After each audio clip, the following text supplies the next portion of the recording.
Welcome to Unsolved Murders SA, a podcast series where we will be delving into gruesome homicide investigations that, at the time of producing the episodes, were still open.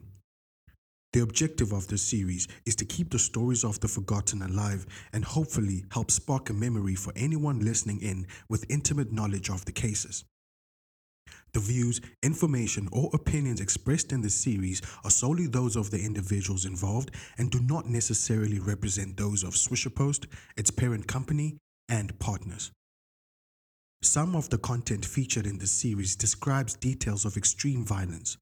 Therefore, viewers' discretion is strongly advised.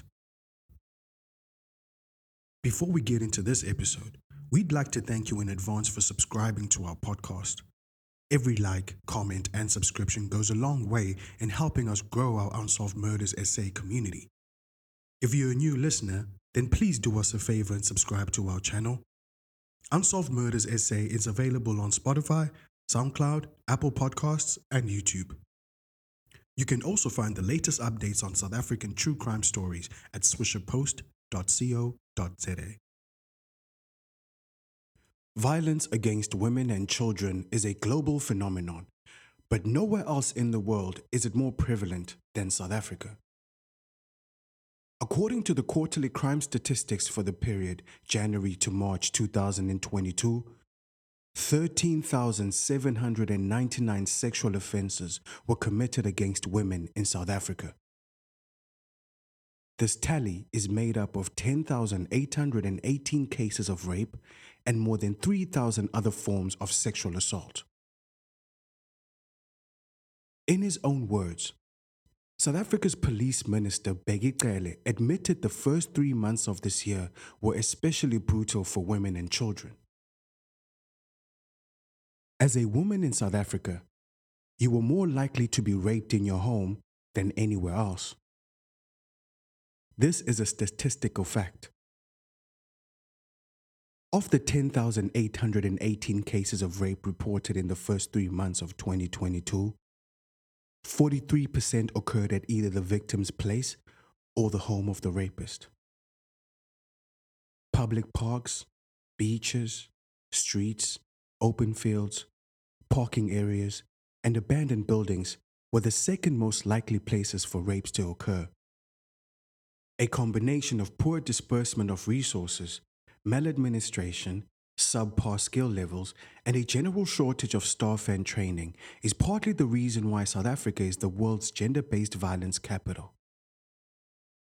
In the Eastern Cape, the province where this episode is based, the scourge of violence against women and children has been on the increase. Dr. Leslie Ann Foster, the director at Masimanyane Women's Rights International, believes that the abuse of women and children has a direct correlation with toxic masculinity. Open quote. What we need is to have consistent interventions that change the attitudes and behaviors of men who are toxic in our society. Toxic masculinity needs to change, and also the status of women in society has to be raised. We have to value women, close quote, she says.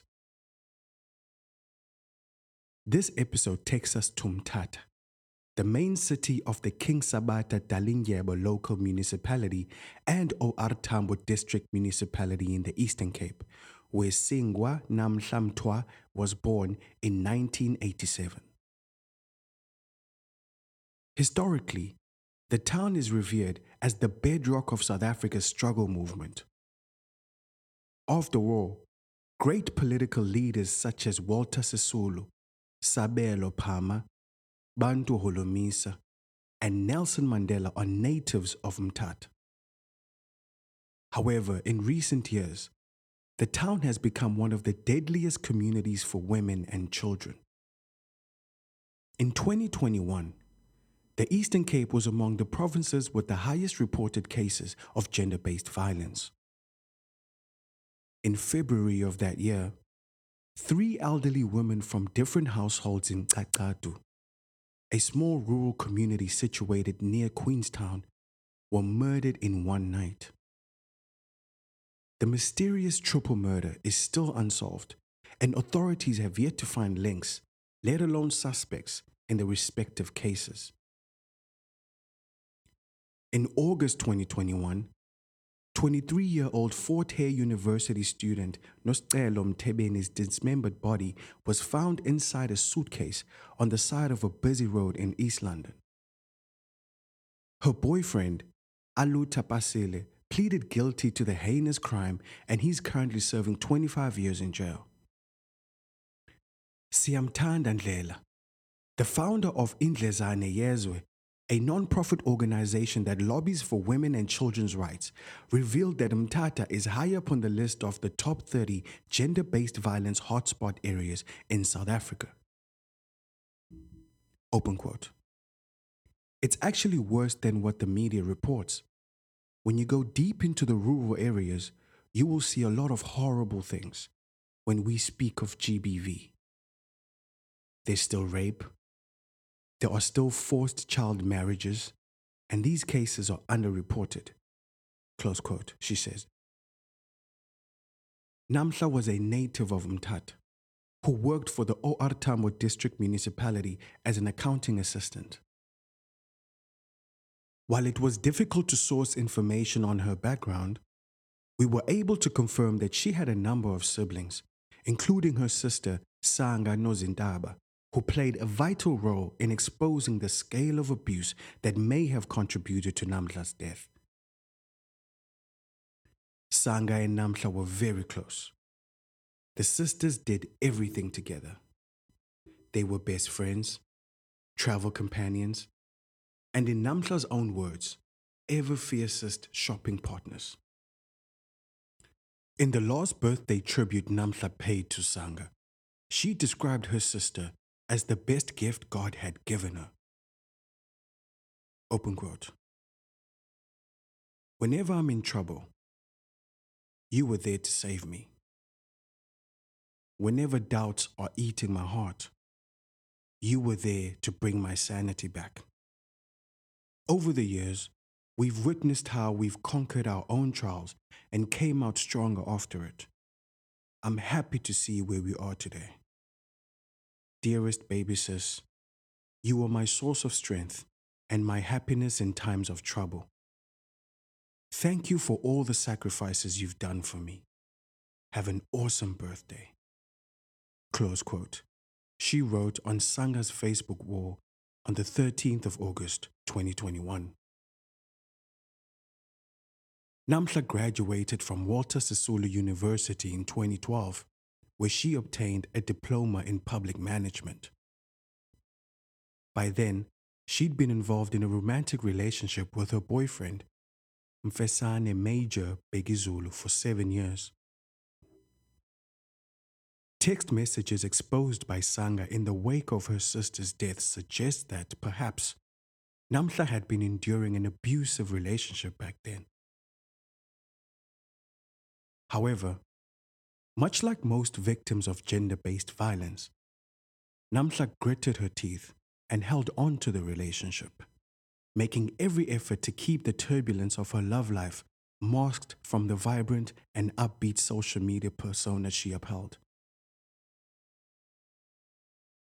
Namhla held down her job at OR Tambo District Municipality for more than 9 years. The earnings she made from the job went a long way in helping Major develop his business. And today, Namhla's boyfriend is renowned in the Eastern Cape for his ventures in events, private security, and construction. To friends and locals in Mthatha, Namhla and Major were a dream couple, and the accounting assistant was key in upholding this facade. As we mentioned earlier, Sanga has thus far been key in exposing the torment her sister endured in her relationship with Major. According to Sanga, at the start of the boyfriend's venture into entrepreneurship, Namhla worked 2 jobs: her permanent position at the municipality and every role she could fill at Major's tent rental business. It seems the success of Major's enterprises came with immense power and control he exerted on Namhla and every other subordinate he dealt with. Sanga's decision to leak sensitive material about the gross level of physical and psychological abuse Namhla endured in her 17-year relationship with Major may pose a risk in her murder investigation.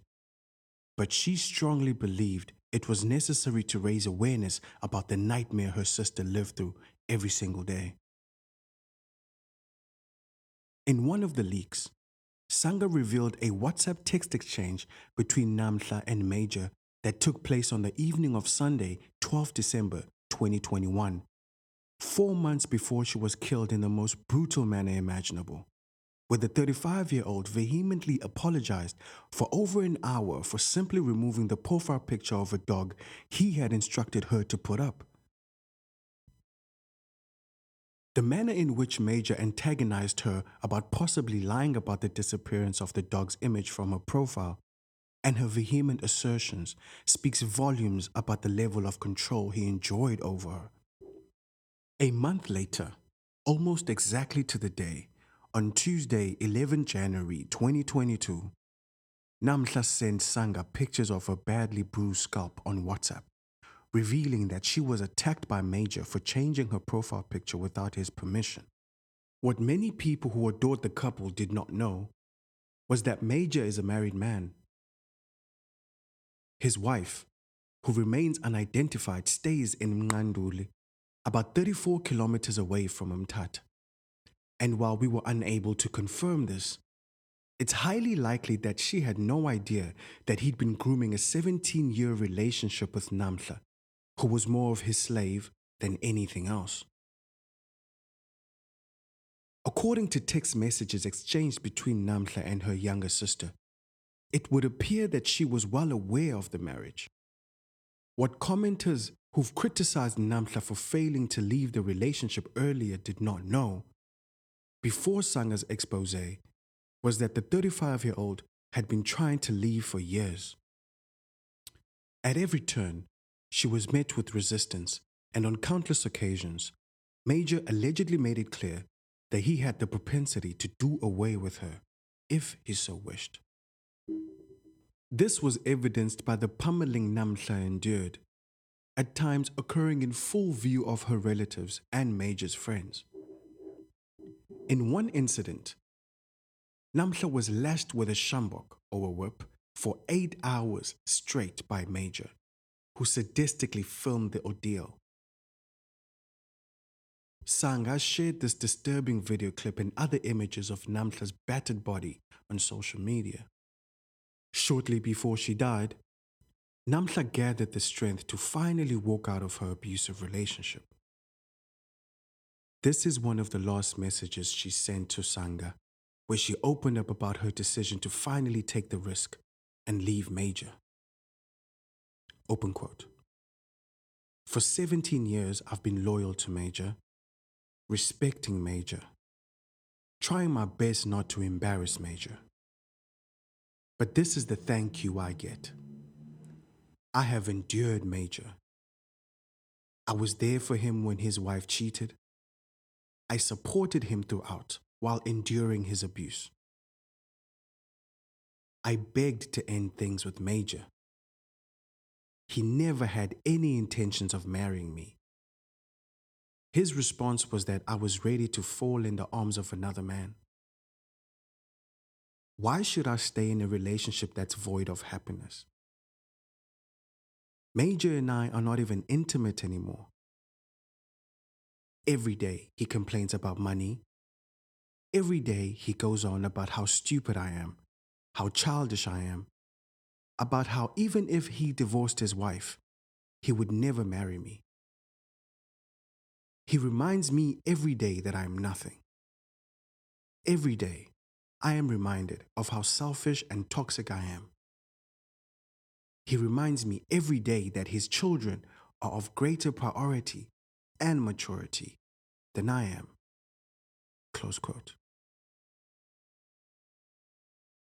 In January 2022, Namhla mustered up the will to leave Major, and she moved back to her aunt's place in Siddhartha View, where she was raised. When Major found out about this, He reminded Namhla about a promise he'd made in 2009 about what would happen if she'd left him. This time, however, Namhla was resolute in the decision she'd made, knowing full and well that she was in a race against time. Tragically, help did not arrive soon enough, because on the evening of Thursday, 21 April 2022, Namhla was murdered. On that fateful day, Namhla pulled into the gated driveway of her home in Sidwatwa View in a grey Volkswagen Polo GTI, which we found out was an Avis rental charged to Major's account. Before she could gather her belongings and get out of the car, Namhla was ambushed by an armed suspect who unleashed 9 shots into the driver's window, fatally striking the 35-year-old. As the gunman was shooting, Namhla's aunt emerged from the house and witnessed her niece's violent murder. The man, who remains unidentified, casually walked off into the night after ensuring that Namhla was no more. At the crime scene, investigators immediately ruled out robbery and hijacking as possible motives in the murder, since Namhla's belongings, as well as the vehicle she drove, were untouched. Forensic officials collected shell casings and other evidence, and a case of murder was opened, but a month would pass before any development arose in the investigation. Sangha can be credited for shining the light on her sister's case. She took to social media and exposed the 17-year-long abuse Namhla endured under the sadistic control of Major in a series of leaked text messages between the couple and graphic videos and images of the accounting assistant's battered body. Namhla's story sparked outrage across South Africa. Political organizations and community leaders in Mthatha rallied support, and protests broke out in the region, mounting pressure on police who, for more than a month, had been nowhere close to bringing closure to Namhla's family. The widespread outrage forced Police Minister Bekicele to pay his respects to the Mtwa family home, where he admitted that Namhla's case was poorly handled. The visit, however courteous it was, did not bring the family any closer to closure, since at the time, no suspects were linked to the murder. Feeling the public pressure, Major released a statement denying all responsibility and involvement in his girlfriend's murder. Interestingly, however, nowhere in it did he send condolences to Namhla Mtwa's family or call for justice to be served in the murder case. Open quote. I have done nothing wrong. I am innocent and would like the public to allow the law to run its course, because the residents are now jeopardizing the case by going after me, as this might ruin chances of getting the real perpetrator. Close quote, is all he said. Moreover, according to Sangha, an unidentified man had turned up to the property where Namhla was gunned down a day earlier, claiming he was an official from Avis who was instructed to come and collect the vehicle. When Namhla's aunt tried to solicit the man's identification, or at least who he was sent by, she was shocked when the man revealed he was instructed by Major to come and collect the vehicle. Why would Major collect the vehicle where his girlfriend was murdered a day before, when an active investigation is ongoing? According to Sangha, who shared the information on Facebook, Major had informed this so-called official that the vehicle he had rented from Avis was hijacked, yet this wasn't the case. And the information of what the crime scene looked like at the Sidwatwa View residence was public knowledge to everyone Therefore, there's a high likelihood that he may have known that when police and law enforcement officials arrived at the residence, they had found the vehicle there, only with Namhla's dead body inside. Alas, weeks have turned to months, and to this day, police are nowhere close to naming a suspect. Eastern Cape police investigating the brutal murder of Namhla have since turned to the public for assistance in closing a case that's revived the conversation about the scourge of violence against women and children in South Africa. In a statement released on Sunday, 12 June 2022, police spokesperson Brigadier Thembinkosi Kinana revealed that detectives working on the case are, open quote, appealing for assistance from the public and are offering a cash reward to the amount of 200,000 Rand for information that can lead to the arrest of the suspect involved in the murder, close quote. This last-ditch effort comes 2 weeks after Police Minister Begicele assured the Mtwa family that detectives were on the right path and on, open quote, solid ground, close quote, with following up leads. However, 7 weeks after Mtwa was viciously gunned down outside her residence in Sitwa View, Mthatha police are nowhere near issuing a warrant of arrest. Open quote. Intensive and sensitive investigations are currently underway in order to track, trace, and arrest the culprit. The cash reward is therefore offered as part of the ongoing investigation process, and to any individual who can provide information that will lead to the arrest, successful prosecution, and subsequent conviction of the suspect responsible for the murder of the late Namhla Mtwa. Eastern Cape Police pleaded in a statement. The man judged by the court of public opinion as the prime suspect in Namhla's murder has yet to be formally charged. Shockwaves reverberated across the media landscape shortly after Namhla was murdered, when it was discovered that Major was out on 50,000 Rand bail in another active murder and attempted murder case. The case involves the mysterious and unsolved death of Major's employee and the attempted murder of his co-worker. According to court documents, the Mthatha businessman was the last person seen picking up the two employees back in 2018. A day later, the body of one of the workers was discovered in an area near Mthatha, and the other co-worker was traced to a hospital where he was being treated for life-threatening wounds. By virtue of being the last person seen with the victims, Major was charged and arrested. But he only spent a day or two in prison before he was released on bail. The case went cold for 4 years, and not a peep was heard until Namhla's story garnered national attention. The 2018 case is back in court, and Major, along with 3 other alleged accomplices, face charges of murder, attempted murder, kidnapping, possession of a firearm, and possession of ammunition. Namhla's investigation, on the other hand, has hit a dead end, and months later, no new leads have surfaced. Much like many other victims of gender-based violence, Namhla's murder remains unsolved.